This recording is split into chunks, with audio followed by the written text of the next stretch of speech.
فردین هستم، البته امینشون. ما اینجاییم که هیچ کس تو این فضای ریدبال دروغ نبنده به شکمتون. ما اینجاییم تا دهنشون رو بساییم. شاخ مجازی اینجا شاخشو خورد میکنیم تو آستینش. ما رو دنبال کنید، سابسکرایب کنید تا این بریز به پارشای مجازی رو از دست ندید. بریم که داشته باشیم. درود به مخاطبین از رسانه پشت پرده. سلام، بنده امین فردین. خوشحالم که به همراه تیمم بار دیگه با یک برنامه پشت پرده دیگه با شما هستیم. امیدوارم که هر کجای این کره خاکی که هستید حال دلتون خوب باشه. بیشک علاقه‌مندان به اخبار فضای مجازی و اخبار افراد پرحاشیه و به اصطلاح مشهور یا در اصطلاح کوچه بازاری شاخه‌های مجازی خیلی منتظر این بودن که آیا دنیا جهانبخش بچه‌شو به دنیا آورد نیاورد، چون توی محافل مختلف اصلا بحث بود که ایشون برای حاشیه اومده و گفته حاملم، ولی خب دقایقی پیش خبردار شدیم که دنیا جهانبخش در یکی از بیمارستان‌های مرکز شهر لندن، چون اسم بیمارستان نمیتونم بگم، ممکنه حالا به دلیل حالا بعضی از مشکلات امنیتی یا اصطلاح خودمون موضوعات حریم خصوصی اسم بیمارستان رو نمیشه گفت، بچه خودش پسر خودش آرتام رو به دنیا آورد. همین دقایق پیش خبر به دست من رسید که خواستم اعلام بکنم. بچه‌ای که تنها به دنیا آوردنش برای دنیا جهانبخش تا این لحظه 1,300,000,000 تومان آب خورده، یعنی هلوش 33-4 پوند ناقابل. یه همچین بچه‌ای به دنیا آوردنش هزینه گذاشته رو دست دنیا جهانبخش که البته این اتفاق خیلی پرحاشیه بوده به دلیل اتفاقاتی که در طول 2-3 ماه گذشته و یا بهتره بگم در یه دهه گذشته برای دنیا جهانبخش رخ داده که حالا همه اینها رو برای شما خواهیم گفت در این ویدیو که خیلی هم پرحاشیه خواهد بود. اما قبل از اینکه من این ویدیو رو شروع بکنم و یه سری دیتاهای باحال و پشمیزون و جالب رو بهتون بگم، یه لطف کنید اگر کانال یوتیوب برنامه پشت پرده رو سابسکرایب نکردید، دکمه قرمز رنگ این پایین هست نوشته سابسکرایب بزنید که بتونید ویدیوهای قبلی و ویدیوهای جدید ما رو به لحظه ببینید. زنگوله رو هم بزنید، اون کنار زنگوله کوچولو موچولوه. بریم بیایم من توضیح بهتون بدم که ماجرا از چه قرار هستش.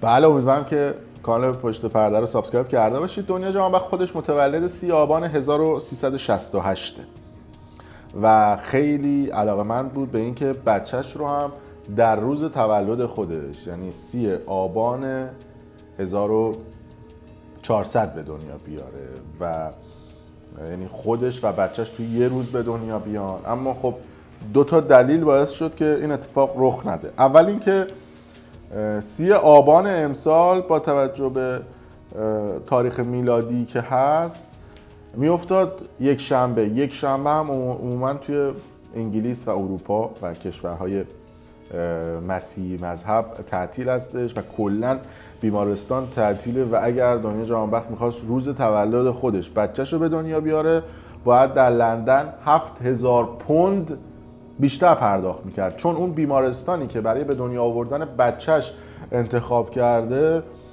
گرون قیمت ترین بیمارستان لندن هستش و بازیکنهای بزرگ فوتبال از جمله دیوید بکام و چند تا از سلبریتی های دیگه هم بچه هاشون رو توی همین بیمارستان به دنیا آوردن. یک بیمارستان لاکچری شما حساب بکنید دیگه، فقط برای یه روز اگر شما بخواید روز یک شنبه بچه‌تون رو به دنیا بیارید بعد 7,000 پوند بدید. الان هم کلا من چیزی که پرسیدم از نزدیکای دنیا 1,300,000,000 تومان که این هم خودش خیلی جنجال به پا کرده تو فضای مجازی. میگفتن که آقا ما خرج زندگیمون در ماه 2,000,000 تومان لنگ یارانه مثلا 45-6,000 تومانیمون هستیم، بعد دنیا جهانبخش میره بچه 1,300,000,000 خودش رو به دنیا میاره. البته دنیا جهانبخش به دلیل فالوورهای بالایی که در فضای مجازی داره، بیش از 13 میلیون دنبال کننده، خب خیلی هم سواله براشون که آقا این چه ارزش خبری داره که شما پوشش میدید. در علم خبرنگاری کسی که دارای شهرت باشه و مشهوریت باشه دارای ارزش خبری میشه. پس نکته‌ای که من دارم اینجا میگم و ویدیویی که من دارم برای شما تولید میکنن به دلیل مشهوریت دنیا جهانبخش و تعداد بالای دنبال کننداش و معروفیتش به اصطلاح خودمون دارای ارزش خبری. از بحث خارج نشیم. دنیا جهانبخش همیشه به دلیل فعالیتایی که در فضای مجازی میکرده عموماً پرحاشیه بوده.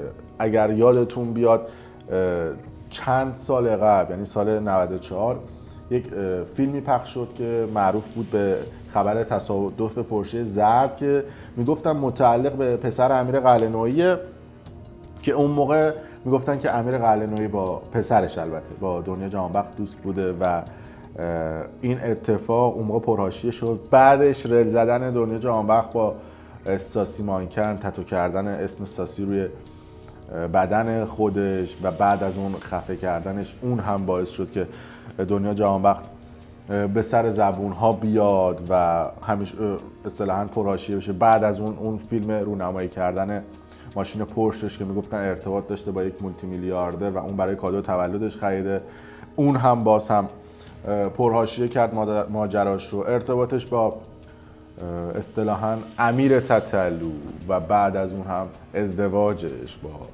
مهراد جمع، که ازدواجش با مهراد جمع خیلی پرحاشیه شد، چرا که مهراد جمعی خواننده مجاز داخل ایران بود. به ناگاه گفت من برای همیشه میخوام از ایران مهاجرت بکنم، رفت ترکیه. قطعا خبر دعوا و درگیریاش رو شنیدید در ویدیوی قبلی من. و بعد از اون هم مهاجرت کرد به انگلیس، شهر لندن، و تصمیم گرفت که بچه دار بشه. یک پیج اینستاگرام برای بچه خودش ساخت و به اسم دنیا نینی که با تبلیغ کردن پیجش در کمتر از چند ماه تونست 1.5 میلیون دنبال کننده برای پیج بچهش بگیره، که فکر کنم جز 3-4 تا بچه، اگه بخوایم حالا زیر 7-8 سال در نظر بگیریم، معروف ایرانی حساب شه. تازه این یکی از اونایی هستش که هنوز به این دنیا نیامده بود ولی پیجش بالای 1.5 میلیون دنبال کننده داشت. از اون طرف فکر کنم آرات، بازیکن فوتبالی که با کسی که کارهای فوتبالی انجام میده، الان هم رفته انگلیس، اون یکی از معروف ترین بچهای اینستاگرام هستش که سنش کم و پیجشو پدرش مدیریت میکنه، معروف به بابای آرات. ولی خب بیایم جلوتر، الان بچه دنیا جهانبخش یکی از معروف ترین افرادی هستش که در فضای مجازی اومده و دیگه فعالیت خواهد کرد و مورد توجه البته رسانه ها و افراد قرار خواهد گرفت. اما نکته‌ای که وجود داره و موضوعی که این قضیه رو بسیار پرحاشیه میکنه این هستش که دنیا جهانبخش هلوهوش 2-3 ماه قبل از زایمان خودش و قبل از به دنیا آوردن بچه‌ش یهو خبر رسید که مهراد از پیشش رفته و جدا شده و هنوزم بعد از 2-3 ماه هیچ خبری از مهراد نیست. یعنی سیب زمینی بیرگ اگه بخواد بغلش یه سیب زمینی دیگه تولید مثل بکنه، به خاطر اون سیب زمینی دیگه به عشق اون سیب زمینی پژمرده میشه. ولی مهراد جمع رفته ایران، بچهش به دنیا اومده، یه زنگ نزده. یعنی ببینید این آدم دیگه کیه، تو چه فضا. و من نمیدونم آدم چجوری باید بچه خودش، آقا اصلا اون دختره بد بچت نباید یه زنگ بزنی بچت رو ببینی. چند وقت دیگه میخوای چی جواب بچت رو بدی؟ چی میخوای بگی؟ البته میگم دیگه متاسفانه خیلی آرزو دارن پدر بشن، این همه میرن دوا درمون میکنن، این همه میرن پیش پزشک متخصص، این همه کارهای مختلف انجام میدن، اما خدا بهشون بچه نمیده. اما این آدم خدا بهش بچه داده، اصلا یه ورش هم نیست. بعد اسم خودش هم گذاشته خواننده و هنرمند از این صحبت. در هر صورت بچه دنیا جهانبخش امروز در تاریخ 11/11/2021، یعنی یکی از دلایل دیگه‌ای که بچه‌ش رو امروز به دنیا آورد این بودش که تاریخ رند بود دیگه. 11/11 عموما یک عدد رند هستش. بچه خودش رو به دنیا آورد، آرتام رو، و از حالا به بعد شاهد فعالیت دنیا جهانبخش به عنوان مادر در کنار بچهش باشیم. البته من خودم به عنوان یه شخصی عموما موافق این نیستم که حالا یه بچه بیاد تو فضای مجازی و زندگیش تو فضای مجازی باشه. بعد ما اعتقاد داشته باشیم به اینکه بچه باید بچگی بکنه فعالیت خودش رو انجام بده، مورد توجه رسانه ها قرار نگیره، چون این مورد توجه قرار گرفتنش باعث میشه که یه پله بره بالاتر، کارهایی رو بکنه که آدم‌های بزرگ انجام میدن. هرچند حالا یه نکته‌ای که وجود داره، این بچه داره توی اروپا بزرگ میشه و توی اروپا اگر یه شخصی حالا به اصطلاح معروف بشه، مشهور بشه، براش روانپزشک میگیرن، براش معلم مخصوص میگیرن، براش شخصی میگیرن که تمام اینها مدیریت بشه. دنیا جهانبخت هم گفته که میخوام بچه‌ام رو فوتبالیست بکنم و شغلی که براش انتخاب کردم یک فوتبالیست هست و میخوام بفرستمش مدرسه فوتبال در لندن، در بهترین مدرسه شهر لندن. میدونید که توی لندن هم بهشت مدرسه فوتباله و بهشت کسایی هستش که بخوان فعالیت فوتبالی خودشون رو انجام بدن.